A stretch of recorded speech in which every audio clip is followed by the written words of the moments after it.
নমস্কার দর্শকবৃন্দ, আমি ডক্টর তপন চৌধুরী। আমার ইয়োগমিও চ্যানেলে আপনাদের সবাইকে স্বাগত জানাই। আশা করি আপনারা সবাই সুস্থ আছেন এবং ভালো আছেন। দর্শকবৃন্দ, আপনি কি জানেন আপনার যদি গ্যাস অ্যাসিডের সমস্যা হয়, বা ধরুন বদহজমের সমস্যা হচ্ছে, বা ধরুন আপনার ঠিকঠাক করে পায়খানা হচ্ছে না, কনস্টিপেশনের সমস্যা হচ্ছে, তাহলে সেক্ষেত্রে আমরা কি করি? আমরা আপনাদেরকে নাক্সভূমিকা বা লাইকোপোডিয়াম দিয়ে থাকি। অনেক সময় হয় কি, দুজন পেশেন্টের একই রকম সিমটম থাকা সত্ত্বেও আমরা কিন্তু দুজনকে আলাদা আলাদা ঔষধ দিই। কেন এই ঔষধ দিই? দর্শকবৃন্দ, আজকে আমি এই ভিডিওতে এই বিষয়টা নিয়ে আলোচনা করব এবং তার সাথে বলবো কোন কোন সমস্যায় নাক্সভূমিকা আলাদাভাবে দেওয়া যায়, কোন কোন সমস্যা দেখলে লাইকোপোডিয়াম দেওয়া যায়।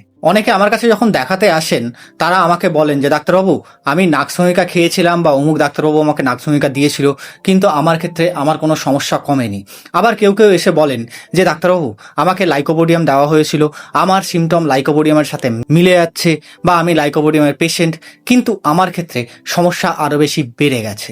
তাহলে আপনাদের কি মনে হচ্ছে যে এখানে কি ভুল ওষুধ দেওয়া হয়েছে?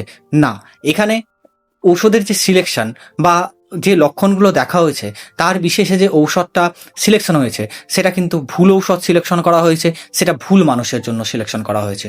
যদি ঠিকঠাক ঔষধ সিলেকশন করা হতো, অবশ্যই এক্ষেত্রে নাক্স বা লাইকোপোডিয়াম খুব ভালো কাজ করতো।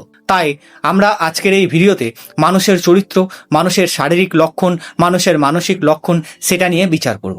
তারপরেই আমরা ডিসাইড করব কোন পেশেন্টকে আমরা কি মেডিসিন দেব। প্রথমেই আমি নাক্সভূমিকা নিয়ে আলোচনা করব। যেসব মানুষরা তাড়াতাড়ি রেগে যান, অল্পতে বিরক্তি হন, যাদের রাত জাগা বেশি, যারা রাত জেগে ফোন ঘাটেন, প্রচুর পরিমাণে কাজ পাগল, বা হয়তো তাকে কিছু আপনি বললেন সে অতটা কথা কানে নিল না, তাদের ক্ষেত্রে কিন্তু নাক্সভূমিকা খুব ভালো রকম কাজ করে। এছাড়াও দর্শকবৃন্দ, শারীরিক লক্ষণের দিকে আমি বলবো যে নাক্সভূমিকা পেশেন্টের কনস্টিপেশন আছে, তারা যখন পায়খানা করতে যায় তখন তাদের টাইম লাগে। অর্থাৎ আপনি অনেকে দেখবেন যে যারা পায়খানা করতে গেলেও ঘন্টার পর ঘন্টা পায়খানাতে বসে আছে, তাদের ক্ষেত্রে নাক্সভূমিকা খুব ভালো রকম কাজ করে। এছাড়াও যাদের খাওয়ার পরে বমি হয়, বমি বমি ভাব হয়, তাদের ক্ষেত্রে নাক্সভূমিকা খুব ভালো রকম কাজ করে। যাদের ঠিকঠাক করে ঘুম হচ্ছে না বা হজমের গন্ডগোল আছে, তাদের সমস্যায় কিন্তু নাক্সভূমিকা খুব ভালো রকম কাজ করে। যাদের সমস্যাটা সকালের দিকে তাদের পটি ক্লিয়ার হয় না, পায়খানা ক্লিয়ার হয় না, তাদের ক্ষেত্রে নাক্সভূমিকা খুব ভালো রকম কাজ করে।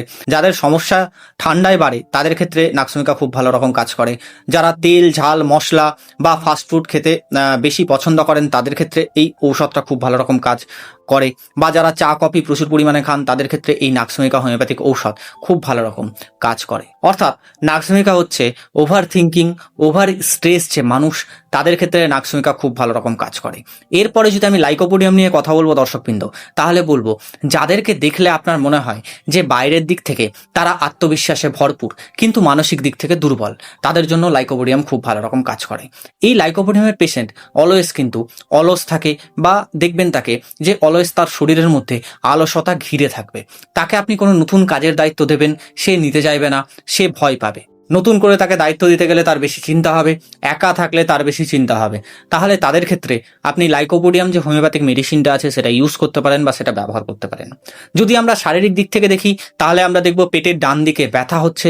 তার সাথে সাথে আমরা কি দেখব, বিকেল 4টে থেকে রাত 8টার মধ্যে তাদের গ্যাসের সমস্যা হচ্ছে, অ্যাসিডের সমস্যা হচ্ছে, বা যে কোনো সমস্যা তাদের কিন্তু বিকেলের দিকে সব থেকে বেশি বৃদ্ধি পায়। এছাড়াও তাদের অ্যাসিডিটির ভাবটা প্রচুর পরিমাণে বেশি থাকে। এছাড়াও তারা যখন খাবার খেতে বসে, তাদের অল্পতে পেট ভর্তি হয়ে যায়, বা অল্পতে খেলেই তাদের পেটে গ্যাস হয়। আপনি যখন এদেরকে খেতে দেবেন, দেখবেন 1-2বার খাওয়ার পরে তাদের কিন্তু পেটটা ভরে যাবে, বিকেলের দিকে তাদের পেটে সমস্যা হবে। এছাড়াও শারীরিক দুর্বলতা থাকবে। এদের ক্ষেত্রে লাইকোপোডিয়াম যে হোমিওপ্যাথিক মেডিসিনটা আছে, এটা কিন্তু খুব ভালো রকম কাজ করে। তাই লাইকোপোডিয়ামকে যদি আমি এক কথায় বলি, তাহলে বলবো দর্শকবৃন্দ, এটা কিন্তু সেলফ ডাউটনেসে ভোগে। এরপরে আমি একটু ডিফারেন্সিয়েট যদি করি, তাহলে আপনি আরও ভালো করে নাক্সভূমিকা এবং লাইকোপোডিয়ামের যে পার্থক্য সেটা বুঝতে পারবেন। যেমন ধরুন, নাক্সভূমিকার রাগ প্রচুর বেশি, লাইকোপোডিয়ামের রাগ নেই। নাক্সভূমিকা অতি সহজে বিরক্ত হয়ে যায়, লাইকোপোডিয়াম কিন্তু অতি সহজে বিরক্ত হয় না। নাক্সভূমিকা ভেতর থেকেও আত্মবিশ্বাসী, বাইরের দিক থেকেও আত্মবিশ্বাসী। লাইকোপোডিয়াম কিন্তু ভেতর দিক থেকে আত্মবিশ্বাসী নয়, বাইরের দিক থেকে সে প্রচুর পরিমাণে আত্মবিশ্বাসী। নাক্সভূমিকার যে সমস্যা সেটা সকালের দিক করে বেশি বেড়ে যায়, বা ঠান্ডায় প্রচুর পরিমাণে বাড়ে। লাইকোপোডিয়ামের যে সমস্যা সেটা কিন্তু বিকেলের দিকে প্রচুর পরিমাণে বাড়ে। এছাড়াও পেটে যে গ্যাস হবে, নাকসমিকার পেট শক্ত থাকবে, পেটে গ্যাস ভর্তি থাকবে। লাইকোপোডিয়াম পেটটা ফাঁপা থাকবে, প্রচুর পরিমাণে গ্যাস হবে। এছাড়াও নাকসমিকা খাওয়ার পরে সে কিন্তু অস্বস্তিতে ভুগবে। লাইকোপোডিয়াম কিন্তু অল্প খেলেই তার পেট ভরে যাবে। তাই বুঝতে পারছেন দর্শকবৃন্দ, ওষুধ আলাদা, মানুষ একই হলেও তার লক্ষণ বিশেষের উপরে কিন্তু এই ওষুধ নির্বাচন করা সম্ভব। আপনারা অনেকেই আছেন যারা কিনা গুগল দেখে, যারা ইউটিউব দেখে, যারা হয়তো এর ওর কথা শুনে ঔষধ খেয়ে ফেলেন, বা যে কোনো ঔষধের যে কোনো পোটেন্সি আপনারা না বুঝে খেয়ে ফেলেন। সেটা কিন্তু করতে যাবেন না। হয়তো আপনার মধ্যে দেখা যাচ্ছে যে নাকসমিকা মিলছে বা লাইকোপোডিয়াম মিলছে, আপনার উচিত লাইকোপোডিয়াম 30 খাওয়া বা নাকসমিকা 30 খাওয়া। যদি এতে দেখা যায় যে আপনার সমস্যা কমছে, তাহলে অবশ্যই হাই পোটেন্সি যখন আপনি খাবেন সেক্ষেত্রে কিন্তু আপনার সমস্যা কমবে। তবে হাই পোটেন্সি যখন আপনি যে কোনো ঔষধের খেতে যাবেন, তবে অবশ্যই চেষ্টা করবেন যে কাছের কোনো অভিজ্ঞ চিকিৎসকের পরামর্শ নেওয়া। আপনারা অনেকেই আছেন যারা আমাকে কমেন্ট করেন বা ভিডিওর নিচে কমেন্ট করেন যে যদি আমি অন্য কাউকে দেখিয়েই নিই, যদি আমি অন্য কাউকে চিকিৎসা নিই, তাহলে আপনার ভিডিওটা দেখবো কেন? যারা এরকম কথা বলেন তাদেরকে আমার একটাই কথা বলার, যদি এই ঔষধটা খেয়ে আপনার কোনো প্রবলেম হয় বা যদি ধরুন আপনার কোনো সমস্যা বেড়ে যায়, তখন তো আপনি এই ভিডিও নিচে এসে কমেন্ট করবেন। কিন্তু যখন আমি আপনাকে কোনো একটা কিছু বলছি ইউটিউবের মধ্যে, তখন এটুকু বুঝবেন যে ওই যে সিমটমগুলো বা লক্ষণগুলো, সেটা কিন্তু আমি আমার এক্সপিরিয়েন্সের উপর বেস্ড করেই বলছি। যদি আপনার মনে হচ্ছে যে এই ঔষধটা তো ডাক্তারবাবু বলছে, তার মানে আমার খেয়ে নিলে সুবিধা হবে বা আমি ভালো হয়ে যাব, সেরকমটা কিন্তু নয়। যদি এরকমটাই হতো তাহলে তো হাজার হাজার লোক আর ডাক্তারি করতো না, হাজার হাজার পেশেন্ট শুধুমাত্র ইউটিউব ভিডিও দেখে গুগলের যে বিভিন্ন রকম সিট আছে সেগুলো পড়ে সে কিন্তু সেরে যেত। এরকমটা একদমই হয় না। যাদের মনে হচ্ছে যে আমি যদি বাইরে কোথাও দেখাই তাহলে ভিডিও দেখবো না, তারা অনায়াসেই অন্য কাউকে দেখাতে পারেন বা অন্যজনের ভিডিও দেখতে পারেন। যা সত্যি আমি শুধু সেই জিনিসগুলোই এই ভিডিওতে তুলে ধরি বা এই চ্যানেলের মধ্যে তুলে ধরি। আমি কিন্তু কোনো রকম কোনো থিওরিটিক্যাল কোনো কথা বলি না। আমি সবসময় প্র্যাকটিক্যাল জিনিসটা বা যেটা আমি পেশেন্টের মধ্যে দেখতে পাই সেই জিনিসটাই কিন্তু আমি তুলে ধরি। অনেক পেশেন্টরাই আছে যারা কিনা ভিডিওর নিচে কমেন্ট করেছে, তারা আবার পরবর্তীকালে আমার কাছে দেখাতে এসছে বা কনসালটেশন দিয়ে দেখাতে এসছে। তারা বলেছে যে অমুক ভিডিও দেখে আমি এই ওষুধ খেয়েছিলাম, অমুক জনের ভিডিও দেখে আমি এই ওষুধ খেয়েছিলাম, তারপর আমার এই সমস্যা হয়েছে।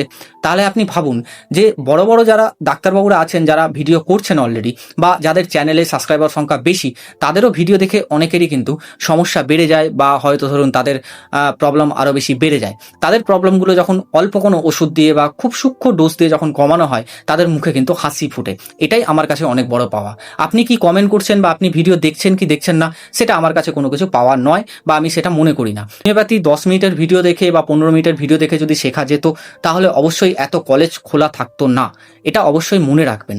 হোমিওপ্যাথি শেখার জিনিস এবং সেটা সব সময় শেখার জিনিস। যদি আপনি হোমিওপ্যাথি ডাক্তার হন, তাহলে আপনি যতদিন বেঁচে থাকবেন ততদিনও আপনি হোমিওপ্যাথি শিখতে পারেন, নতুন নতুন পেশেন্ট দেখতে পারেন, বা হয়তো এমন কোনো সিমটম এলো, এমন কোনো লক্ষণ এলো যার জন্য আপনি বুড়ো বয়সে গিয়েও কিছু না কিছু আপনি শিখছেন। সেদিকে আপনাকে অবশ্যই মনে রাখা দরকার এবং সেদিকটা আপনাকে ভেবে চলা দরকার। তো যাই হোক দর্শকবৃন্দ, আমি আমার টপিকে ফেরত আসি। তো এই যে নাকসমিকা বা লাইকোপোডিয়াম যেটাই হোক না কেন, যে লক্ষণটাই আপনার সাথে মিলুক না কেন, আপনি সেই ঔষধের 30 পোটেন্সি সেবন করতে পারেন। এক্ষেত্রে ডোজ হবে 2 ফোঁটা 2 চামচ জলের সাথে মিশিয়ে দিনে 2 বার, পরপর 3 দিন বা 4 দিন আপনি খেতে পারেন। যদি আপনি ভালো থাকেন তাহলে আপনি আরও 3-4 দিন কন্টিনিউ করতে পারেন। যদি দেখা যাচ্ছে যে 30 পোটেন্সি খাওয়ার পরে আপনার ক্ষেত্রে কোনো সমস্যা বেড়ে যাচ্ছে বা হয়তো আপনার সমস্যা কমছে না, বা হয়তো আপনি 30 পোটেন্সি খেয়েছেন, কোনো মতে আপনার সমস্যা ঠিকঠাক হচ্ছে না, আপনার মনে হচ্ছে আমি 200 পোটেন্সি খাবো না 1M পোটেন্সি খাবো, অবশ্যই আপনি কাছের কোনো অভিজ্ঞ চিকিৎসককে একবার দেখান, তার পরামর্শ নিন, তার পরামর্শ মতো আপনি ঔষধ খান। প্রয়োজনে যদি ইউএসজি করার দরকার পড়ে আপনি ইউএসজি করুন, যদি প্রয়োজনে আপনার এলএফটি করার দরকার পড়ে আপনি এলএফটি করুন, টেস্ট করান, বুঝুন যে আপনার সমস্যা কি হচ্ছে, সেই অনুযায়ী আপনি কিন্তু চিকিৎসা করাতে পারেন। একটা জিনিস অবশ্যই মনে রাখবেন, নাকসমিকা কোনো পেশেন্টকে দিলে তার রোগ বেড়ে যেতে পারে। লাইকোপোডিয়াম কোনো পেশেন্ট যদি ভুল করে খেয়ে নেয়, তার মনের অস্থিরতা বেড়ে যেতে পারে। যদি আপনার মনে হচ্ছে যে আমি কি ঔষধ খাবো, আমি কিছু বুঝতে পারছি না, তাহলে আপনি মেন 3টে কোশ্চেন আপনি কিন্তু মনে রাখতে পারেন। প্রথম কোশ্চেন হলো আপনার সমস্যা কখন বাড়ছে বা কখন আপনি ভালো থাকছেন। সেকেন্ড ব্যাপার হলো যে আপনার খাওয়ার পরে পেট ভরে যাচ্ছে কিনা বা কোনো অস্বস্তি হচ্ছে কিনা। 3 নম্বর কোশ্চেন হলো যে আপনি কারো কোনো কথা শুনে আপনি নিজেকে দোষারোপ করছেন কিনা, বা নিজেকে ছোট ভাবছেন কিনা, বা নিজের রাগটা কন্ট্রোল করতে পারছেন কিনা। যদি আপনি এই 3টে কোশ্চেনের অ্যান্সার বা উত্তর নিজের মধ্যে খুঁজে পান, তাহলে অবশ্যই আপনি আপনার জন্য বেস্ট যে ঔষধ সেটা কিন্তু নিজেই সিলেক্ট করতে পারবেন। আশা করব দর্শকবৃন্দ, আজকের যে টপিক, আজকের যে বিষয় আপনার খুব ভালো লেগেছে এবং উপকারে আসবে।